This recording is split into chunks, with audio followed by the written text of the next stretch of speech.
Assalamualaikum warahmatullahi wabarakatuh. Nama saya Rizky Amalia Putri, NIM 123. Di sini saya akan mempresentasikan materi tentang pedoman perencanaan tata guna tanah di Indonesia. Latar belakang, tata guna lahan, land use planning adalah pengaturan penggunaan lahan. Tata guna lahan dibicarakan bukan saja mengenai penggunaan permukaan bumi, tetapi juga mengenai penggunaan permukaan bumi di lautan.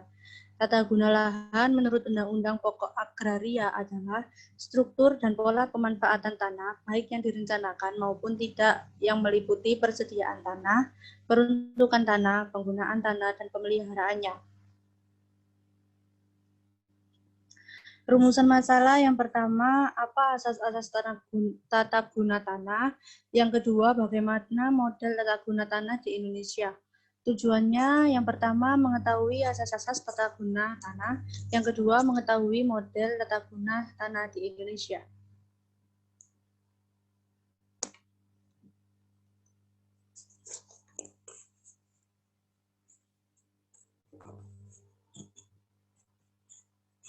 Asas-asas tata guna tanah. Asas penatagunaan tanah untuk daerah pedesaan adalah lestari, optimal, serasi, dan seimbang atau disingkat LOS, yaitu lestari dimaksudkan agar tanah sebagai sumber daya dimanfaatkan, digunakan dengan menjaga kemampuan fisik tanah sehingga dapat dimanfaatkan untuk sebesar-besarnya kemakmuran rakyat, baik untuk masa kini maupun untuk jangka waktu yang panjang. Optimal dimaksudkan bahwa pemanfaatan tanah sebagai sumber daya hendaknya diarahkan agar memberi manfaat yang sebesar-besarnya dari segi ekonomi untuk kemakmuran rakyat. Yang ketiga, serasi dan seimbang. Dimaksudkan bahwa usaha penggunaan tanah harus direncanakan bagi berbagai macam kegiatan dan berbagai kepentingan, baik oleh pemerintah maupun masyarakat, sehingga dapat dicegah adanya konflik kepentingan dalam penggunaan tanah.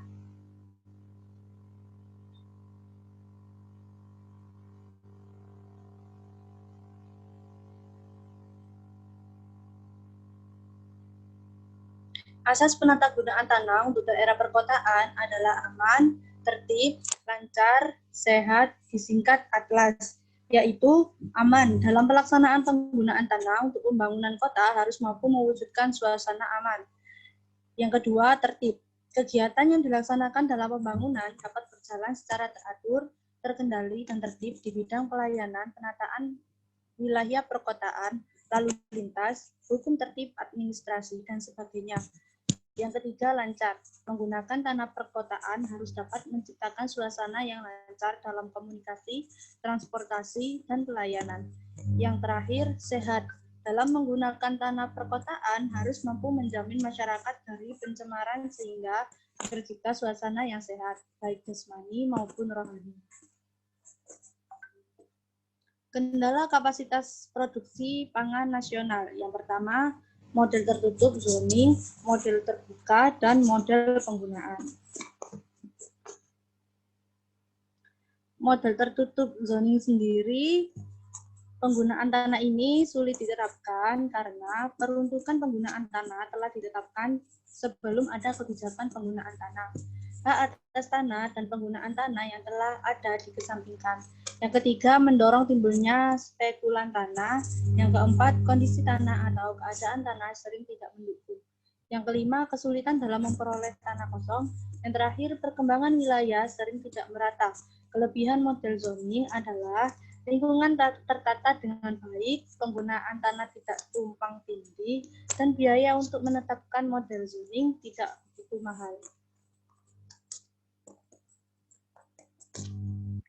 Yang kedua, model terbuka adalah bahwa beberapa ruang atas tanah dalam suatu wilayah tidak dibagi dalam zona-zona penggunaan sebagaimana dalam model zoning.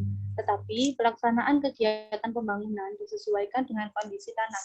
Bagi tanah yang subur hanya boleh digunakan untuk usaha pertanian, sedangkan tanah yang kurang subur dapat dipergunakan untuk mendirikan bangunan.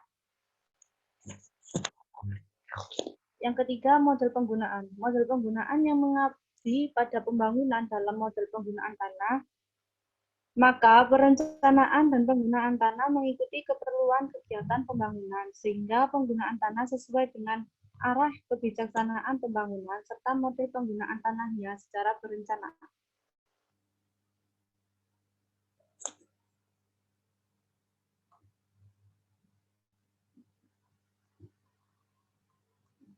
Kesimpulan, tata guna lahan, land use planning adalah pengaturan penggunaan lahan. Dalam tata guna lahan dibicarakan bukan saja mengenai penggunaan permukaan bumi, tetapi juga mengenai penggunaan permukaan bumi di lautan.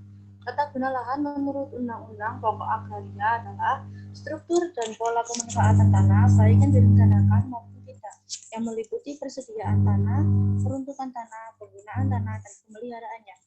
Asas tata guna lahan dalam pedesaan, luas, lestari, optimal, serasi, dan seimbang.